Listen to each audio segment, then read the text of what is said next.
Civil services में बात कीजिएगा तो हमारा जो बेसिक्स रहता है, हिस्ट्री है, ज्योग्राफी है, पॉलिटी है, इकोनॉमिक्स है, एनवायरमेंट एंड इकोलॉजी है। बिहार के लिए अगर संदर्भ में बात करें तो बिहार स्पेशल है। और प्री के स्तर पे जो 5-6 सब्जेक्ट है, geography, polity, history, economy, Bihar special, science, technology, ये प्री के स्तर पे जरूरी है पढ़ाई करना और इनका मेंस में भी योगदान रहता है। और पीटी में 150 सवाल रहता है, तो 150 सवाल में से हिस्ट्री, बिहार स्पेशल और जनरल साइंस, इन तीनों को मिला के औसतन 75 से 80 सवाल रहते हैं। 150 में 35 सवाल रहते हैं। हाँ, 35 सवाल रहते हैं करंट अफेयर्स से रहता है। समसामयिकी रहता है। तो सीसेट का पेपर बहुत ही ज्यादा टफ रहता है, जिसमें मैथ और रीजनिंग रहता है।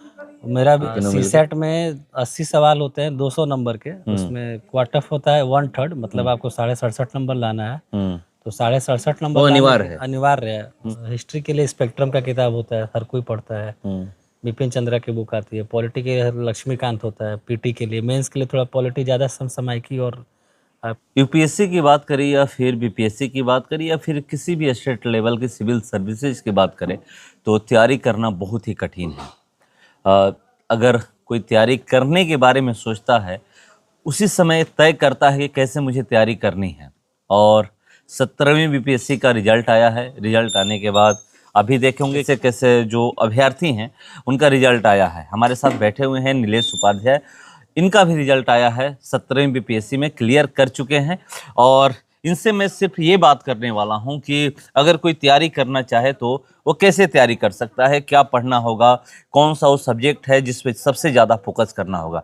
सबसे पहले तो आपको बहुत बहुत बधाई जो आप मतलब इतना बिहार का कठिन परीक्षा निकाले हैं जी।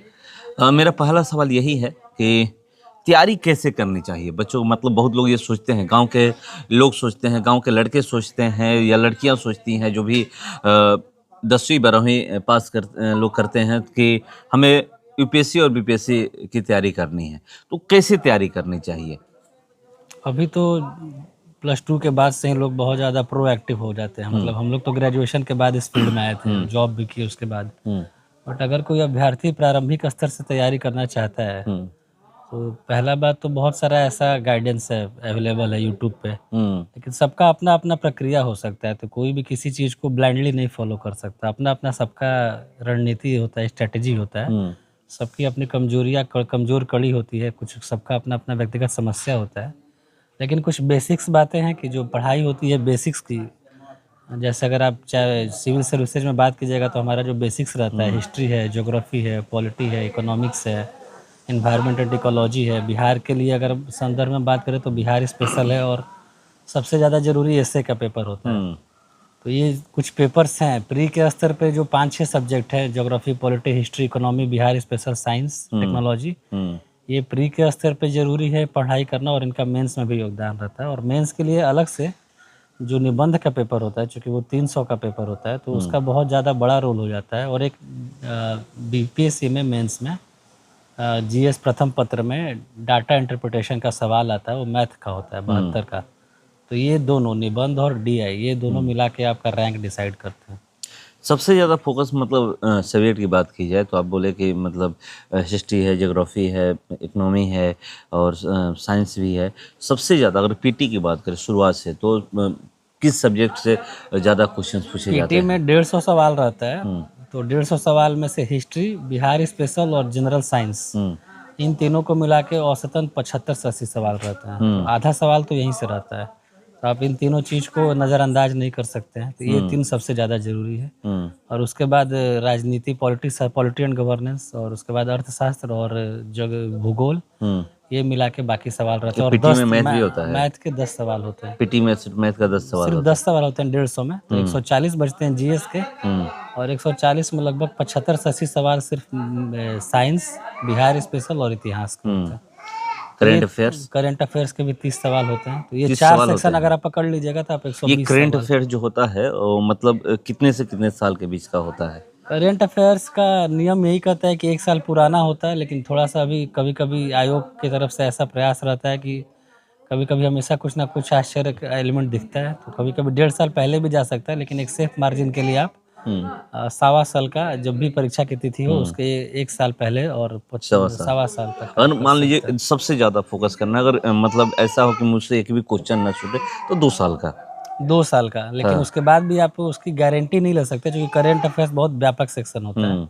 कुछ ना कुछ तो 35 सवाल रहते हैं, 35 में अपने तरफ से इतना इंश्योर कीजिए कि आप 25 कीजिए। 150 में 35 सवाल रहते हैं। हाँ, 35 सवाल रहते हैं करंट अफेयर्स करंट अफेयर से जी, रहता है। समसामयिकी जी। और ये जो और सब्जेक्ट का और है। बिहार इस करंट के 35 सवाल हो गए। हाँ। बिहार स्पेशल के लगभग 20 से 25 सवाल, इतिहास के 30 सवाल और जनरल साइंस के 30 सवाल। तो ये 4 सेक्शन मिला के 110 सवाल के आसपास रहता है। मैथ से 10 सवाल नहीं पूछे जाते हैं। 100 सवाल, मैथ से 10, तो ये मिला के 110 हो गए। और भूगोल हो गया, राजनीति शास्त्र हो गया, अर्थशास्त्र हो गया, बिहार का आर्थिक सर्वेक्षण हो गया, ये सब मिला के 25-30। लेकिन आप जब एक बार पढ़ाई प्रक्रिया पूरा कर दीजिएगा तो वो सारे विषय कहीं ना कहीं एक दूसरे से जुड़ते हैं। तो उस स्तर पे आ जाने के बाद थोड़ा मुश्किल है कहना, लेकिन प्राथमिक स्तर पे यही होता है। तो क्या यूपीएससी बीपीएससी का लोग एक साथ तैयारी करते हैं या फिर सिर्फ बीपीएससी का तैयारी करते हैं उसके बाद हो जाता है तो यूपीएससी की तैयारी में लग जाते हैं? बीपीएससी हो जाने के बाद यूपी, चूंकि बीपीएससी में भी कंपटीशन बहुत ज़्यादा है तो समय लगता है, तो हो जाने के बाद यूपीएससी के लिए आगे पढ़ने का समय मिलेगा इसकी कोई गारंटी नहीं है। बेस्ट तरीका यही है कि आप दोनों का साथ में कीजिए, क्योंकि अगर आप यूपीएससी का कीजिएगा तो आपका बिहार के लिए जो पढ़ाई है सिर्फ वो छोड़ के बाकी जो आपका सामान्य अध्ययन का पढ़ाई है वो पूरा हो जाता है यूपीएससी के दौरान पढ़ने का। यूपीएससी की भी आप तैयारी कर रहे हैं, आपका मतलब एक बार मेंस क्लियर हो चुका है? नहीं, एक बार मेंस दिया हूँ लेकिन क्लियर अब नहीं दिए हुआ। हैं, मेंस दिए हैं तो अभी मेंस तक पहुंचे हैं, फिर से एक बार अब फिर से मेंस अगस्त में देना मेंस है का अगस्त पेपर में। है। तो मतलब दोनों में अगर यूपीएससी और बीपीएससी की बात करें तो क्वेश्चंस में क्या ज़्यादा अंतर होता है या फिर मामूली अंतर होता है? नहीं, अंतर काफ़ी ज़्यादा होता है। यूपीएससी जो संघ केंद्र स्तर की परीक्षा है वहाँ पे सवाल थोड़ा ज़्यादा तार्किक होते हैं, बहुत ज़्यादा। और वैसा 100 सवाल का पेपर होता है और उसमें सबसे बड़ा बात हो जाए तो जो सीसेट का पेपर होता है जिसको लेके हमेशा से डिबेट होता रहता है, तो सीसेट का पेपर बहुत ही ज़्यादा टफ रहता है जिसमें मैथ और रीजनिंग रहता है। मेरा भी इनफैक्ट 1-2 बार ऐसा हुआ कि जीएस का पेपर निकल गया बट इंजीनियर होने के बावजूद सीसेट का पेपर नहीं निकला था लास्ट ईयर। तो ये मैथ और रीजनिंग की बात मैथ, करें रीजनिंग और इंग्लिश। कितना होता है इंग्लिश ये तीनों मिलकर? सीसेट में 80 सवाल होते हैं 200 नंबर के। उसमें क्वार्टर होता है 1/3, मतलब आपको 67.5 नंबर लाना है। तो 67.5 नंबर वो लाने अनिवार्य के- है। अनिवार्य है, सिर्फ वो मेरिट में नहीं जुड़ता है, वो अनिवार्य है। लेकिन इतना पेपर का कठिन स्तर होता है कि वो नंबर भी लाना मुश्किल होता है यूपीएससी में, संघ की जो परीक्षा होती है। और जो जीएस का परीक्षा होता है वो 100 क्वेश्चन रहता है 200 नंबर का। और 100 में कट ऑफ इसी साल बहुत ज़्यादा टफ पेपर आया था 2026 का, पूरा वायरल है यूट्यूब पे। तो उसका भी प्री का कट ऑफ मैक्सिमम 75 से 80 के बीच में जाएगा 200 में, जो कि आधा से भी कम है। तो यूपीएससी की परीक्षा में आपका बहुत ज़्यादा संयम और पैनिक नहीं होना पड़ता है उसमें प्रीलिम्स के स्तर पे।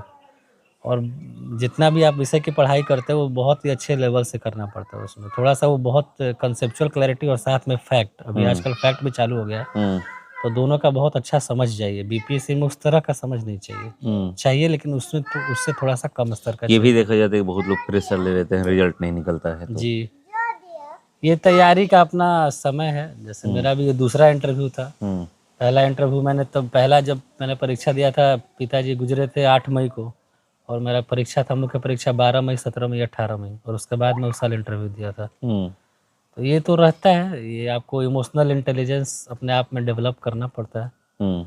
ये प्रक्रिया का प्रोसेस है, बहुत हमेशा आता है, आपका नहीं होगा फिर होगा, लेकिन यही सिविल सेवा का आप वास्तविक अच्छा, पहचान है। यूपीएससी का जो पीटी होता है उसमें मतलब क्वेश्चन कैसे कैसे आते हैं, किस सब्जेक्ट से सबसे ज़्यादा होते हैं? यूपीएससी का ऐसा नहीं है। यूपीएससी हर साल अपना पैटर्न बदलता है, कभी इतिहास से ज़्यादा आ जाएगा, कभी पॉलिटिक्स से आ जाएगा, कभी भूगोल से आ जाएगा, तो बदलते रहता है। यूपीएससी के बारे में उसको अनप्रेडिक्टेबल सर्विस कमीशन में पीटी कहा में आर्ट्स जाता का है। सबसे ज़्यादा महत्व है, पीटी में मतलब सबसे ज़्यादा आर्ट्स से क्वेश्चन ही आते हैं, मतलब सब्जेक्ट जो भी हो, सब्जेक्ट जो भी हो, मगर आर्ट्स से ज़्यादा क्वेश्चन होते हैं। ह्यूमैनिटीज से ज़्यादा आते हैं उसमें। यही सब जो जीएस का सब्जेक्ट तो दोनों में कॉमन है, लेकिन जो क्वेश्चन पूछने की प्रक्रिया है और जो क्वेश्चन का लेवल होता है वो बीपीएससी भी धीरे धीरे अपने आप को इम्प्रूव कर रहा है और यूपीएससी काफ़ी उस लेवल स्तर पर जा चुका है। कहाँ भी जाता है भारत का सबसे कठिन परीक्षा? जी, वो वास्तविकता में है वो, चूँकि मेंस का भी उसका पेपर आप देखिएगा तो बीपीएससी में 3 जीएस पेपर है, एक क्वालिफाइंग ऑप्शनल है। यूपीएससी में ऑप्शनल मेरिट का बनता है, साथ में 4 जीएस पेपर, टोटल मिला के 8-9 पेपर है वहाँ पे। यहाँ पे टोटल मिला के 5 पेपर है। एक सवाल ये है कि कोई बच्चा तैयारी करना चाह रहा हो, कोई अभ्यर्थी की शुरू से मतलब 10वीं और 12वीं पास किया और सोच रहा है कि हमें ये यूपीएससी की तैयारी करें, बीपीएससी की तैयारी, कैसे वो पढ़ाई करे, कि कितना घंटे पढ़ाई करे कि वो क्लियर कर सकता है? घंटा ऐसा फिक्स नहीं है, सबका अपना अपना एप्टीट्यूड है। वो 10-12 घंटा आप पढ़ाई इस तरह से बना के कि खुद को खो दे, अपने आप का कॉन्फिडेंस भी जरूरी है, थोड़ा सा आसपास भी पता होना चाहिए। बहुत ज़्यादा सीरियस होने पर डिप्रेशन भी होने लगता है। तो पहले में मेहनत लगता है, बट जैसे जैसे आपका पढ़ाई मैच्योर होते जाएगा आपको एफर्ट थोड़ा सा कम लगाना पड़ेगा। शुरुआत में मेहनत ज़्यादा करना पड़ता है। जरूर कोचिंग कितना जरूरी होता है? कोचिंग जरूरी होता है। कोचिंग एक कैटलिस्ट का काम करता है, पूरे प्रक्रिया को थोड़ा ज़्यादा तेज गति प्रोवाइड करता है। आप खुद से भी कर सकते हैं लेकिन उसमें समय लगेगा। अगर आप नहीं कोचिंग कीजिएगा तो आपका जो कॉम्पिटिटर है वो करेगा। तो कोचिंग का इसमें महत्व है, बहुत लोग करते हैं और करना भी चाहिए क्योंकि इम्पोर्टेंट है। आजकल ये भी देखा जा रहा है कि बीटेक किए हुए ज़्यादातर यूपीएससी और बीपीएससी क्लियर कर रहे हैं। तो कैसे आप लोग ये करते हैं, क्योंकि आप लोग तो साइंस और पढ़े हुए होते हैं, तो फिर कैसे एक तरीके से मूव कर लेते हैं अपने आप को और उस तरीके ढाल लेते हैं? उसका 2-3 होगा। बीटेक करने के बाद हमारा चूंकि ग्रेजुएशन में भी 4 साल का होता है, 8 सेमेस्टर होता है, 48 सब्जेक्ट होता है। तो पढ़ाई करने का तो आदत रहता है। और जेई के टाइम पे +2 में हम लोग पूरा पढ़ाई करते थे, इतना ज़्यादा कि अभी उससे ज़्यादा का पढ़ाई कभी हुआ नहीं। तो बीटेक में बहुत लोग करते हैं और सबका अपना अपना सब्जेक्ट की बात कर रहा हूँ। सब्जेक्ट में मुश्किल नहीं साइंस होता से है। पढ़े हैं, फिर अचानक आप खुद ही कर रहे हैं कि पीटी में सबसे ज्यादा आर्ट्स का। हाँ, जब कोई नया चीज़ आदमी पढ़ता है तो अच्छा लगता है। जैसे मेरा भूगोल से ज़्यादा ऑप्शनल में मेरा ज्योग्राफी है, तो मेरा ज्योग्राफी ज़्यादा इंटरेस्टिंग लगता है। किसी किसी को हिस्ट्री लगता है, किसी को इकोनॉमी लगता है, इकोनॉमी साइंटिफिक सब्जेक्ट है। किसी को पॉलिटी लग सकता है, तो इंटरेस्टिंग लगता है। अब पूरे साल तो वो इंजीनियरिंग ही पढ़े हैं, साइंस ही पढ़े हैं और मैकेनिकल, सिविल, इलेक्ट्रिकल यही सब पढ़े हैं। लेकिन जब कुछ नया फील्ड दिखता है तो उसमें इंटरेस्ट आ जाता है, तो वो पढ़ने लगता है और अच्छा भी लगता है। और थोड़ा सा चूंकि बीटेक का रहता है तो मैन्यूवर करना आसान होता है, इसलिए वो कर लेते हैं सक्सेसफुली कभी कभी। लेकिन ऐसा नहीं है, आर्ट्स बैकग्राउंड के बीपीएससी में भी आप देखिएगा तो बहुत लड़के हैं जो डीयू के, बिहार पटना कॉलेज के, मेरा एक दोस्त है वो इलाहाबाद यूनिवर्सिटी से एमएससी किया, वो डीएसपी बना है। तो ऐसा कुछ नहीं है, दोनों के लिए बराबर कंपटीशन है, बराबर अपॉर्चुनिटी है। बीटेक वाले थोड़ा सा एप्टीट्यूड उनका अच्छा होता है तो सीसेट में कभी कभी उनको फायदा मिल जाता है। कौन कौन सी किताबें पढ़नी होगी उनको, अगर बात की जाए तो? किताबों में सर सबका अपना अपना चॉइस है। आप अगर बेसिक्स बुक की बात कीजिएगा तो हिस्ट्री के लिए स्पेक्ट्रम का किताब होता है, हर कोई पढ़ता है। बिपिन चंद्रा की बुक आती है। पॉलिटी के लिए लक्ष्मीकांत होता है। पीटी के लिए, मेंस के लिए थोड़ा पॉलिटी ज़्यादा समसामयिकी और आपके निष्कर्ष, आपके ऑब्जर्वेशन के ऊपर है। इकोनॉमी के लिए रमेश सिंह की बुक आती है। तो इतना किताब आप पढ़ सकते हैं, लेकिन मैंने ज़्यादा अपने नोट्सों पे बिलीव किया है। मैंने जो भी पढ़ाई किया है कोचिंग के थ्रू उसका नोट्स बनाया था, नोट्स को बार बार रिवाइज करता था आदमी। तो किताबें आप पढ़ सकते हैं। एनसीईआरटी की किताब है, एनसीईआरटी आजकल बहुत ज़्यादा ज़रूरी हो गया है प्रारंभिक स्तर पे। तो एनसीईआरटी की जो किताब आती है ये गवर्नमेंट ऑफ इंडिया की, उसका रोल बहुत ज़्यादा है आज के टाइम पे। ये भी लोग कहते हैं कि जो पीछे एग्जाम हुआ है वो पेपर देखना चाहिए। कितना साल के मतलब वो पीछे का आप लास्ट का 10 साल एट मैक्स 10 साल तक देख सकते हैं। पीछे के पीवाईक्यू के आधार पे आगे का आप सोच सकते हैं, देखना चाहिए। लेकिन कभी कभी कुछ नए नए सवाल भी रहते हैं। पीवाईक्यू इंपॉर्टेंट होता है मेंस में, खासकर मुख्य परीक्षा में। तो देखिए, हम लोग जानने का प्रयास किए कि कैसे जो गांव के बच्चे हैं वो तैयारी करें यूपीएससी बीपीएससी का, और कैसे पढ़ाई करना होगा, कौन सी किताबें पढ़नी होगी। तो ये बताएं, बीपीएससी क्लियर कर चुके हैं। सबसे पहला स्टेज होता है कि आप रिस्क लेके इस फील्ड में आइए। तो शुरुआत करना ही सबसे मुश्किल होता है। और एक शेर भी है कि मंजिलें मिलेगी भटक कर, इसे ही गुमराह तो हुए जो घर से निकले ही नहीं। तो आप अगर एक बार फील्ड में आ जाइएगा तो उसके बाद तो ये चलते रहता है। ये रिस्क क्यों बात की है? क्योंकि सब शुरुआत करना ही सबसे बड़ा इसमें रिस्क रहता है। जैसे मैंने जॉब छोड़ के किया, बहुत बंदे तैयारी करने आते हैं, तो सबसे बड़ा शुरुआत लेना ही रिस्क ही होता है।